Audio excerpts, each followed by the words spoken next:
Aloha, and welcome back to The Creative Life, produced by the American Creativity Association's Austin Global Chapter. We bring it to you in creative partnership with ThinkTech Hawaii. I'm your host, Phyllis Blees, and our show today is called Accessing Our Creativity. Our guest is Jeannette Diaz. Dr. Diaz is a university professor of architecture. She's an accomplished entrepreneur, infused glassworks, and she holds a doctorate in creativity.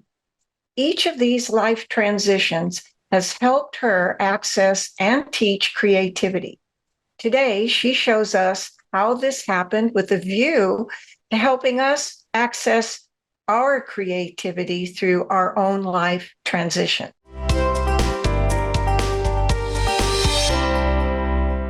Aloha, Jeannette, and mahalo for being our guest today. Thank you for having me. Aloha too. Hola. Oh, yes, hola. And we want to be talking about where you came from, Jeannette. You are taking us on a journey through your 3 life transitions, and that would be starting with your work as a university professor in a school of architecture. So where was that? Could you tell us and a little bit about that work to get started? Yes. First of all, I need to tell you that we experience changes in our lives all the time by choice or by chance. And transition is the internal process by which we assimilate those changes. So it's very important to have that distinction. So the first transition was after I graduated for architecture, I thought that I would work in the firm that my husband, that was an architect too, had for designing and constructing buildings. This school was in Caracas, Venezuela. Uh-huh. It is the flagship university in Venezuela. Okay, thank you. Universidad Central, yes. And so when I just graduated, what I was telling you is that I thought I was going to work in his firm. And that didn't happen because they didn't accept me. I felt really bad because I thought I was not well prepared, because I had, I don't know, I mean, I felt disempowered completely. And well, I started looking up to see what else I could do. And my grades allow me to compete for an assistant professorship, and I got it. And then, to my surprise, I loved teaching. Uh-huh. I was teaching urban planning, and it was at 7 a.m. And in a school that almost all the time, students are like half waken up because they have been the whole night working on their projects, their design projects for studios. That's the main purpose of architecture. And I had to started being creative to make them alive, to make them awake. So I began doing all sorts of things for my classes so they will get interest in them. So then I began seeing the difficulties that students had, because it was a clash between the master apprenticeship model that we had and also the students' well-being.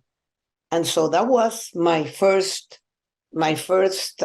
impact in that. So let me just stop you right there a minute. Yes.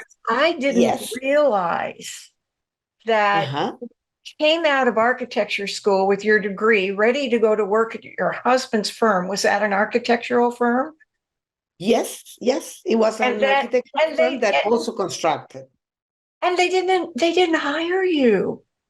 So, no. You remind me, I went to law school. And when I got out of law school, I did go to work at my husband's law firm at the time. This was in Honolulu, Hawaii. And there were not a lot of women lawyers yet in the profession, but I would have been so disappointed and outraged, really, not to be able to go to work in his law firm. And I did, but you make me realize that your experience is probably true for a lot of women, highly Yes.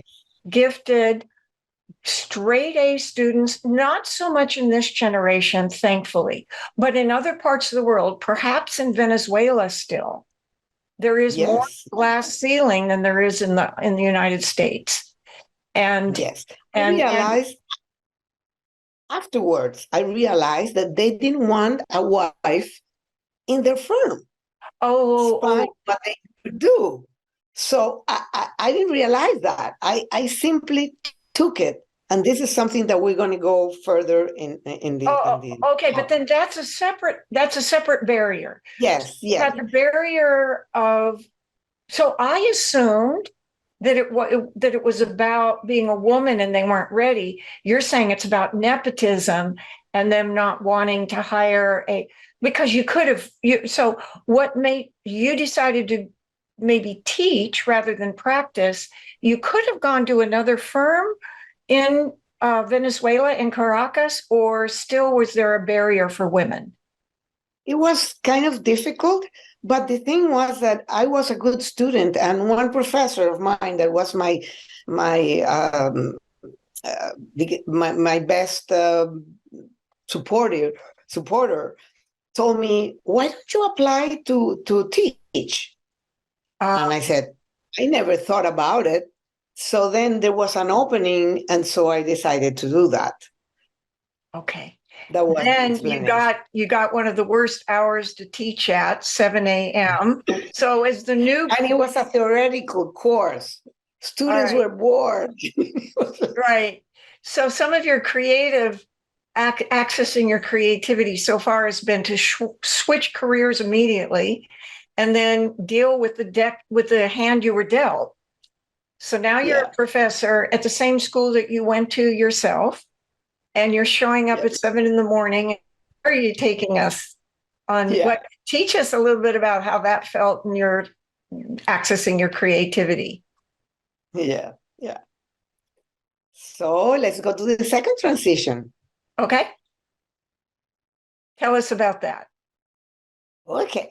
The second transition was that, well, a few years passed. Let's go forward. And I divorced and I had 3 children and a part-time job in the university because the assistant professor were part-time. So I couldn't have enough money to maintain myself, to take over all the things that I had to pay. So I decided, okay, I need to explore something different because I wanted to be something creative with my hands. I wanted like something like that because it was not possible to increase my dedication to the university. You know how it is. I mean, you have part-times and you have full-times, and there is no full-time now. And so you can apply. Right. And I started making papers from natural fibers, and they had that like some transparency. And a friend of mine told me, I have a book that is about fused glass, and it has some images that look like your papers. And I saw the book and I thought, this is great. I want to start exploring this. And I needed a kiln. I didn't have a kiln. I had an apartment, but a friend of mine had a mess garage, absolutely mess, and she had a kiln, a ceramic kiln, old there. And so I told her, look, I can fix your garage if you let me use the kiln. And so with the book by myself, I started doing trials, writing down everything that I did.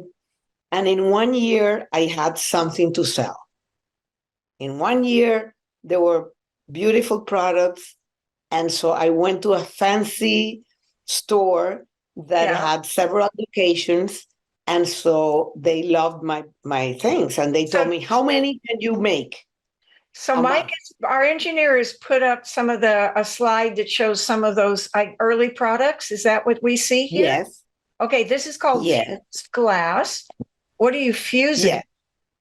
Yes. You put like a base that will take the form of the glass, and then you put the glass on top, and you have a whole process that the name is annealing. That is when the glass melts, goes down, and then has a process of restructuring their molecules, and you have to slowly let it get how do you say let it Melted? get yes, melted, no, get it less hot, you will lower the temperature. Cool it Cool down. it down, but very slowly, very Okay. slowly. And so, like, you have to open the kiln completely at the next day. And so the next day you see the product. But the thing is that you put all these little things with glue, and then we fix it up, and then you put it in the kiln. And that's how it is. And that was the thing that they were buying to me. But at the same time, I wanted to experiment with walls. How can I do something related to architecture? How can I begin doing uh, bigger bigger modules, because it has to be modules? How you can put So is that what we're seeing here on the screen? yes, yes, What are there's some experience those? there. Yeah, you're gonna pass the other one Go to because the it's next one. interesting. Yes, that one. Okay, You're are gonna these see as in the large? These are larger than you said. So these yes, are these are larger. architectural For size, right? example, they were like 40 inches was the maximum that I could get.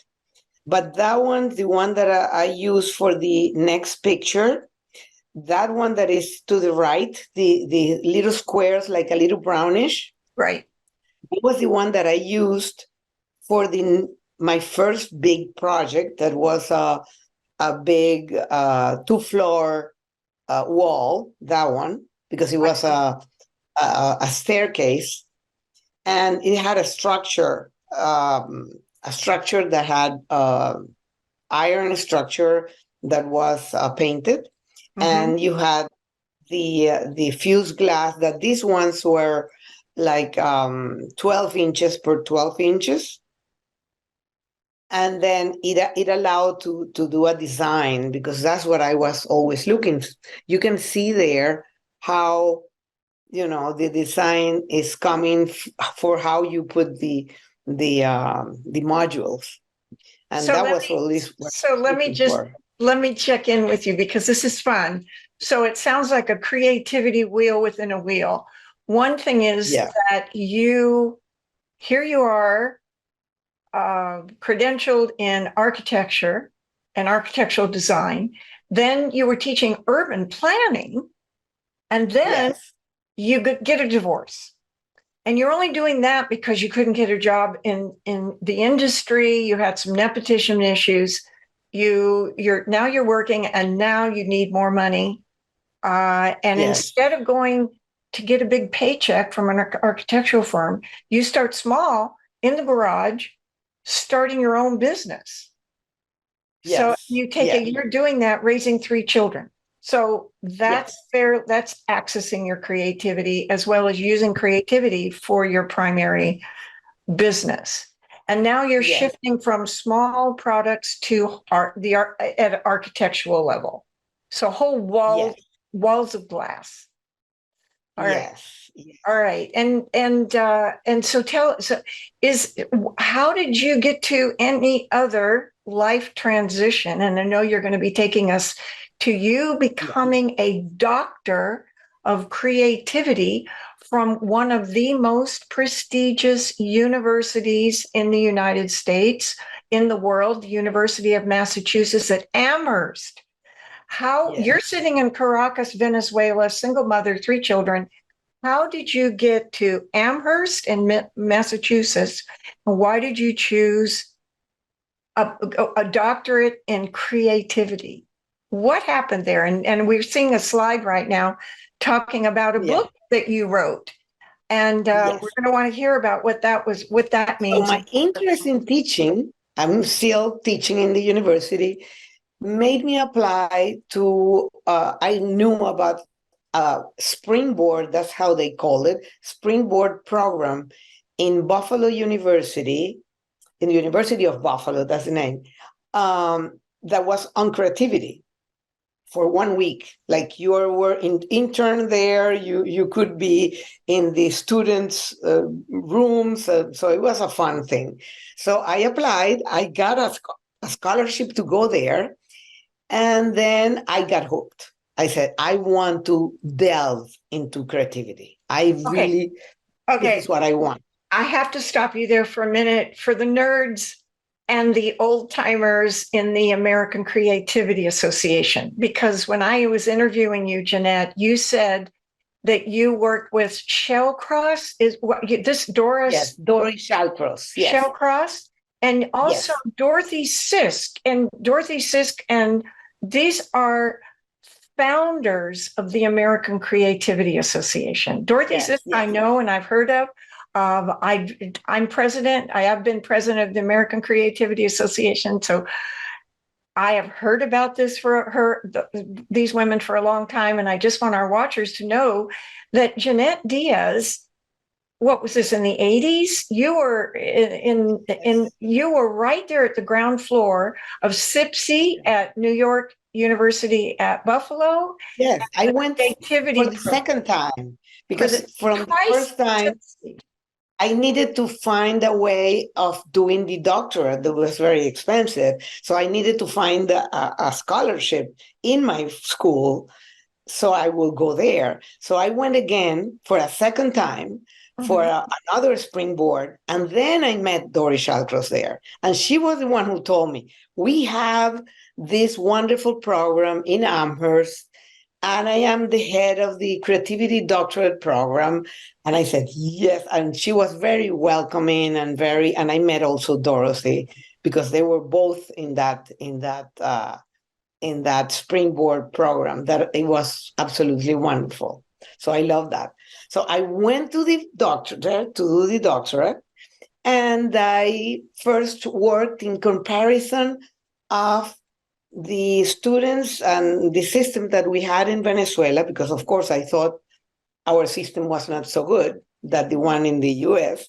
And then I compared the landscape architecture students and teachers, the way they taught, and I found that they were similar because, of course, it was the same system.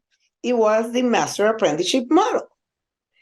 And I was amazed. I presented my first findings, and it was like quotes that they were translated. I mean, what the students in one place, I put, one quote and said Caracas, and another quote, it said Amherst, and like that.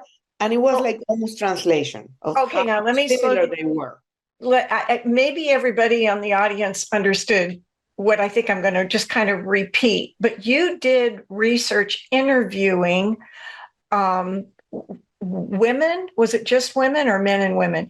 No, men and women, all students and All teachers. students and teacher in Caracas. You went back and interviewed them Yes, and asked them a set of questions and yes, observed the teaching modality, and then you did it in Amherst, and then you did a comparative study of both in your creativity yes, studies, and you yes, discovered that the way this was being taught and introduced, which, by the way, I want you to know, probably less than 1% of students in the world of academia are actually focused strictly on a degree in creativity.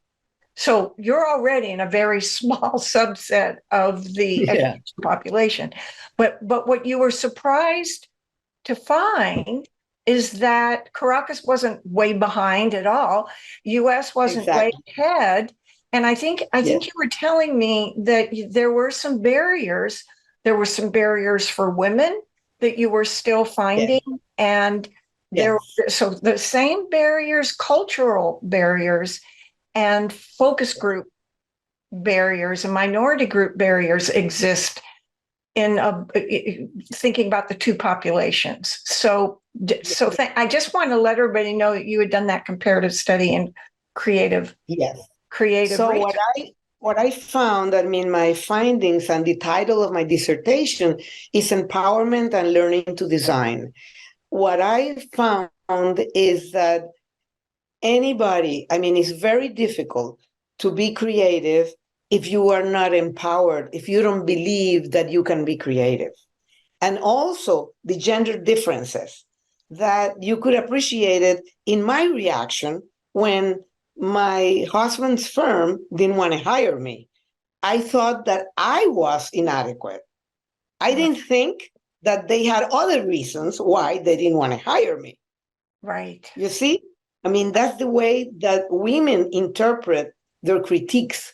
And that was one of the things that later I wanted to explore. I didn't explore that in my dissertation, but then when I came back to Venezuela, I tried to update the curriculum of the school. I introduced three subjects about creativity, uh, developing creative abilities, decision making, even time management for architects.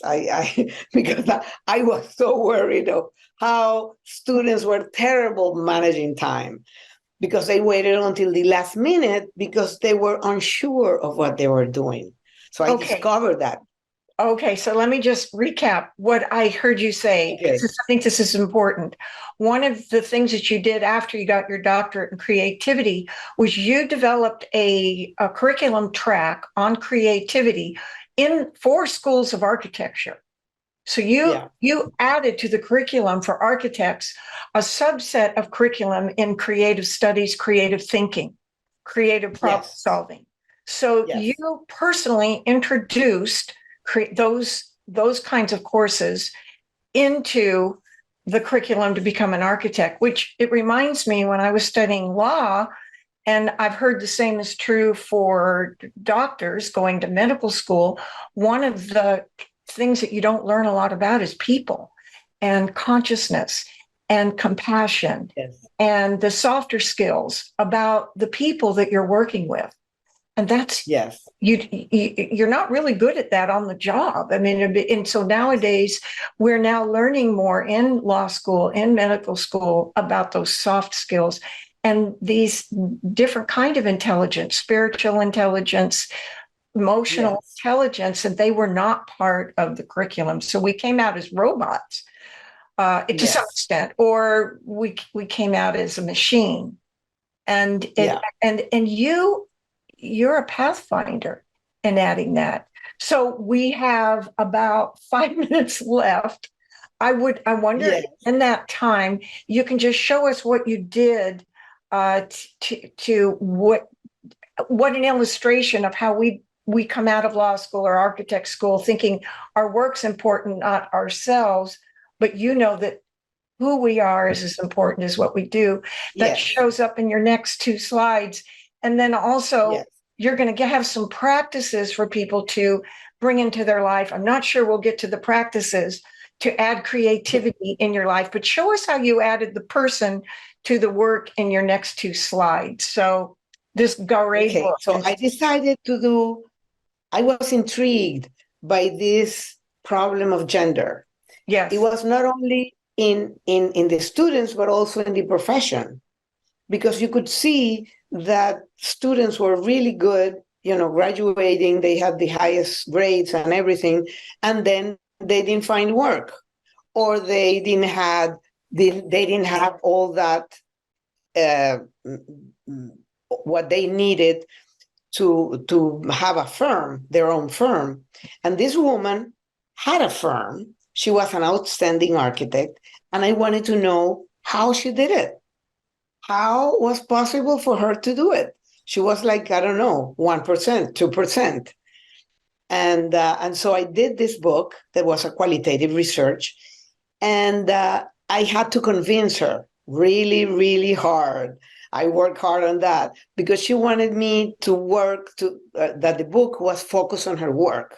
But I wanted to put out how she did how she merged her life with doing Okay. having her own practice. Yeah, she So had so own studio. let's look at slide 7 and show the front cover of the book, which is what Helen de Garay would have wanted. So that's her work. Yes, Those yes, square insets, they're all examples of her work, and she would have left it there. But I see there's some blank squares. So yes, that was your doing because this is your book. yes, So yes, so if we'll show the next slide shows the back of the book, it looks like you inserted pictures of her. That's the missing piece in the blank in the space blank corresponding to, spaces. So yes, that's iconic for how you brought the person and her creativity back into the picture of her work, and that the yes, two halves are what make the whole. That's where yeah, she, drawing upon who she was, and if anybody wants to pick that book up, they can see that you took different stages of her life, and how yes, beautiful yes. that is. And Okay, there's do you think there's we have time to have one of the practices only? well, let's take a look, Mike, at the practices slide, and we'll leave this on the website wherever people find this show. They'll be able to go back and find these practices. So there's 4 here that you say are integral.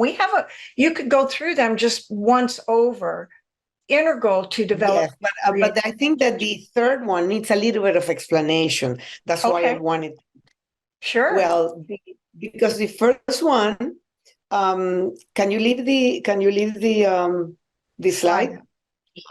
The first one is very easy. I mean, it's a practice that you should do it all the time.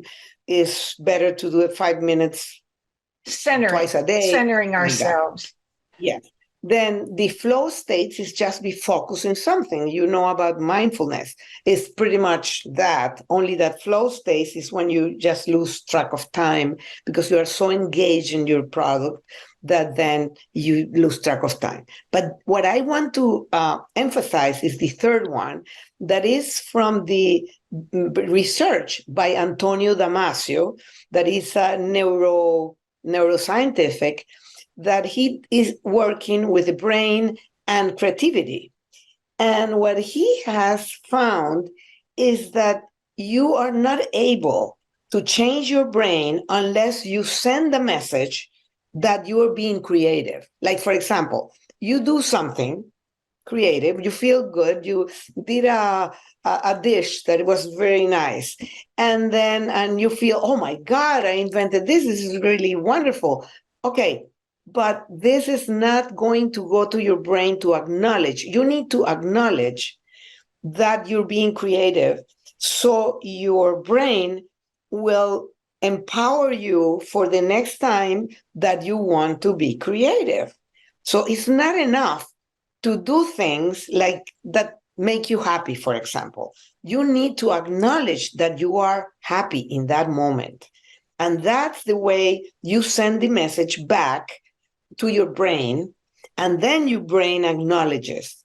So you first, it's very funny because he said that we act creatively first, and then you feel creative. So Okay. it's not all the way around. You feel creative, and then you do creativity or you do creative things. Isn't that interesting? Well, it's interesting too, because on this show, we want to let people know that you can actually develop these skills. You aren't just born creative, Yes, or people say, I'm not creative. I exactly. wasn't born that way. And you're talking about, you remind me of that old song that says, I wonder what condition my condition is in. You know, you're being self-reflective, self-aware, asking the questions, am I creative? Am I excited? Yes, I am. Yeah, And you tell yourself, and that's a practice. So yeah. we have 4 practices. Just real quickly, what's that fourth one? The fourth Yes, the practice. fourth one is inspired by Erika Landau, that is a researcher from Germany. That the first time that I heard it, I thought it was so great because you have to adopt creativity as a way of life. What that means is that you should be looking to be creative in everything that you do.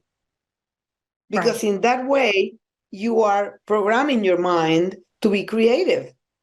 Right. You have tons of opportunities all the time to be creative. Like you go to a place in such a way, and so this time I'm going to take another route. Or, doing things like unexpected. Or Right. in life. That's a beautiful place to leave and launch people into looking into your work. We have, Mike, why don't you bring up the slide with Jeanette's contact information now?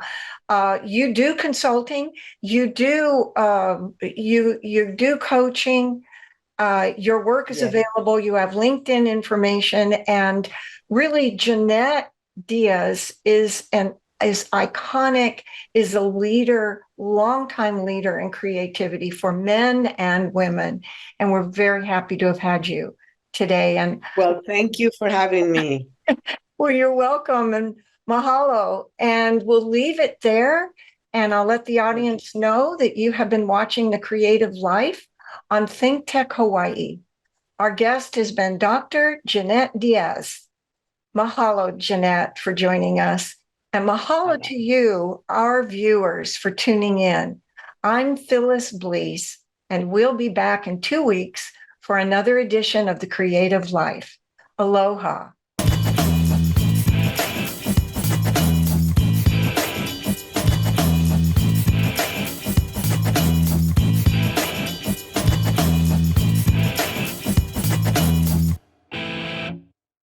Thank you so much for watching ThinkTech Hawaii. If you like what we do, please like us and click the subscribe button on YouTube and the follow button on Vimeo. You can also follow us on Facebook, Instagram, and LinkedIn, and donate to us at thinktechhawaii.com. Mahalo.